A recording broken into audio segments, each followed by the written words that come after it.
Ceci est un cauchemar éveillé. N'essayez pas d'en sortir. Je maîtrise l'angoisse et l'épouvante. Je peux vous noyer sous le glauque et le gore. Vous allez voyager au sein même des atrocités. Bienvenue dans les récits nécrosés. La pécheresse de l'humanité. I have a dream. J'ai toujours voulu rapporter des événements en débutant avec cette citation très Martin Luther Kingienne. Mais rien n'est imaginé. Mes songes sont si tangibles qu'ils vont devenir votre effroyable réalité. Personne ne la verra, nul ne l'entendra, aucun être ne la concevra. Pourtant, en un instant, elle vous emportera. Sa furie destructrice va s'abattre sur le monde dans un océan teinté par votre sang. Au commencement, en une explosion de mots et mots colorés, j'avais entreaperçu la catastrophe dessinée par la société. Dans un univers de grisaille, j'étais si hagarde que j'avançais très lentement. L'univers où j'évoluais était teinté par une atmosphère apocalyptique. La végétation était fanée, ratatinée sur elle-même, et à présent, colorée en un vert très foncé confinant au noir. Nos familiers, nos animaux domestiques n'avaient pas eu plus de chance. Leurs cadavres noirs bordaient les ruelles en des lignes mortifères.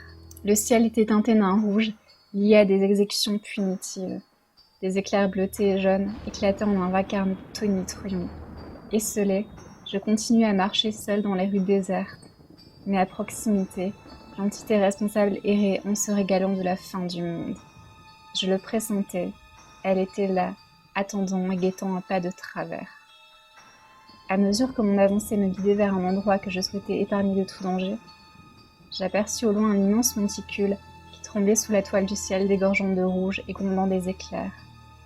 Le mont était à l'instar du reste, bigarré dans des tonalités étranges faites de terre d'ocre et noire maussade. Une chose, prisonnière de cette vallée, supplia. Une fille, au regard féroce, tenta de se dégager de l'amoncellement qui était humain. La petite coincée à la base de la pyramide d'êtres vivants pleura lorsqu'elle me vit. Elle tenta de libérer sa main, mais son ombre refusa d'obéir. Il craqua en un bruit atroce et céda. La gamine, galvanisée par l'effroi, poussa un hurlement et rua vers l'avant. Alors, l'étrange assemblement d'hommes et de femmes trembla et se précipita vers moi. Les corps couverts de sang marronâtre chutèrent dans ma direction. Voulant fuir, je rebroussai chemin en criant. Je me réveillai en sueur, mes poings frayés par ce rêve. Quiconque s'intéresserait à mon récit serait noyé dans l'incompréhension, face à ma réaction froide et blasée. Mais si je débutais en me présentant, vous comprendriez que depuis toute petite, je suis habituée à ces mauvais rêves trop précis et trop imagés. Je m'appelle Lucille, et je suis médium synesthésiste. Étrange mélange, certes, mais les anomalies viennent souvent ensemble pour mieux se tenir compagnie. Je suis différente du commun des mortels, et vous savez, j'en ai toujours souffert. Dès l'entrée à l'école maternelle, l'équipe pédagogique nous apprend qu'il n'est pas toujours bon de sortir des sentiers battus. Je me souviens, le jour sombre où je pris conscience de ma malédiction. J'étais scolarisée dans une petite école de banlieue. La maîtresse nous avait demandé de dessiner les prochaines vacances. C'était une tâche routinière, enfantine et habituelle. Néanmoins, je ne produisis pas ce qu'on espérait de moi. Mes crayons filèrent sur le papier et créèrent une femme qui se tenait la gorge en grimaçant. J'avais coloré son visage tout en noir et agrémenté son cou et sa bouche de flaques de sang rouge. J'avais été plongée dans une transe créative, associant un rouge maladif au noir du deuil. Je ne savais pas encore ce que je voulais dire, mais quand ma mère développa un cancer de la gorge et fut malade au point de cracher du sang, je compris. Je repeignais le monde avec mes propres codes de couleurs qui me dévoilaient l'implacable réalité. J'avais une capacité médiumnique qui me laissait entrevoir l'avenir des autres et l'art d'associer des couleurs à ces futures catastrophes. Pendant des années, je tentais de sauver bon nombre de mes proches de leur noir décès précoce et d'apaiser les cramoisis de leur maladie. Mais, vous savez, je ne suis pas Prométhée. Je ne peux pas dérober le feu sacré de l'atroce chimère pour vous sauver de votre propre jugement, car c'est de cela qu'il s'agit. L'annihilation des races vivantes à cause de tous vos péchés. Bientôt, vous allez tous mourir. Je l'ai su très rapidement au travers d'un second rêve, peinturluré d'horreurs prémonitoires. C'est là que pour la première fois, je la vis. Sodalia est la créature enjambrée par tous les vices qui gangrènent la société. Sa furie destructrice va s'abattre sur le monde dans un océan teinté par votre sang. Sodalia est éternelle, et même après l'extinction de notre ère, la pécheresse de l'humanité persistera encore à la recherche de nouvelles formes de races à exterminer.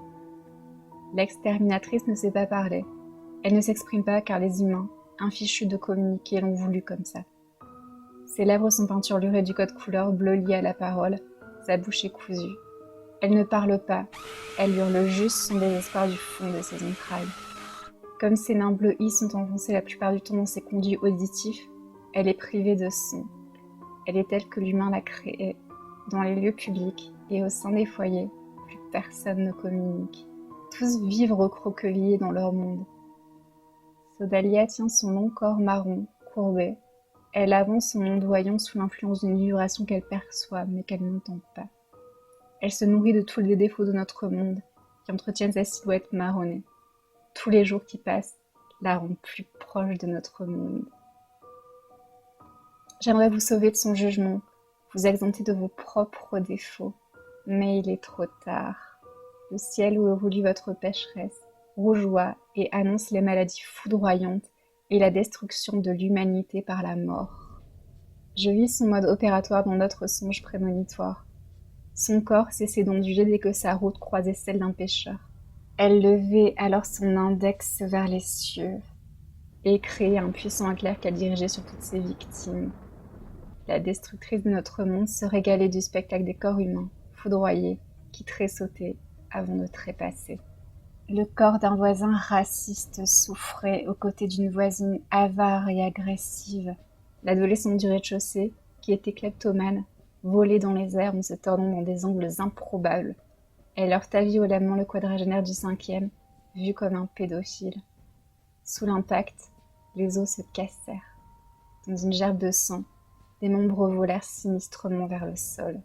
Des voisins d'étage, peut-être coupables, peut-être innocents, mais peu importe, je les connaissais tous. I have a nightmare. Pour évoquer une célèbre maxime, l'enfer ne fut pas les autres, mais l'enfer fut créé par les autres. Et je connaissais personnellement ces autres. Je rentrais de la journée de travail quand le basculement vers la dimension horrifique eut lieu. L'hiver gelait les rues parisiennes qui étaient déjà figées dans une ambiance sinistre. Je fus interdite de stupeur quand je vis des éclairs orageux fissurer le ciel, toujours en plein hiver. Le monde allait changer. Accompagnée de cette certitude et d'une lointaine clameur de détresse, je franchis le palier de mon appartement. Christophe était fourré avec son acolyte David et conversait avec animation. De sa main droite, il ponctuait ses propos à l'aide d'un dangereux gadget. Virulent, il assénait des « Non, il doit payer maintenant. Il remboursera ce soir ou alors il le payera de sa vie. » J'avais rarement vu des accès de violence chez mon compagnon, et à cet instant, je fus confrontée à sa véritable nature. Car en plus de l'agressivité qui l'habitait, il tenait à la main un revolver. J'imaginais quel genre de trafic pouvait se régler par un coup de feu pour une banale histoire de dette. Christophe était un dealer, un vendeur de mort. Tandis que l'horreur me figeait d'effroi, j'entendis un fracassement de bois, des cris d'agonie, et ces hurlements de détresse qui percèrent mes tympans. Je pris alors conscience que la pécheresse de l'humanité était vraiment réelle. Elle dansait étrangement au pas de la porte de mon studio, au rythme du funeste mélopée qu'elle seule appréhendait. Alors qu'elle cria sa colère, sa silhouette tordue se figea. La laine de charogne me fit reculer vers l'une des chambres. Je voulais m'enfuir, car je savais que je ne pouvais rien faire pour stopper son jugement.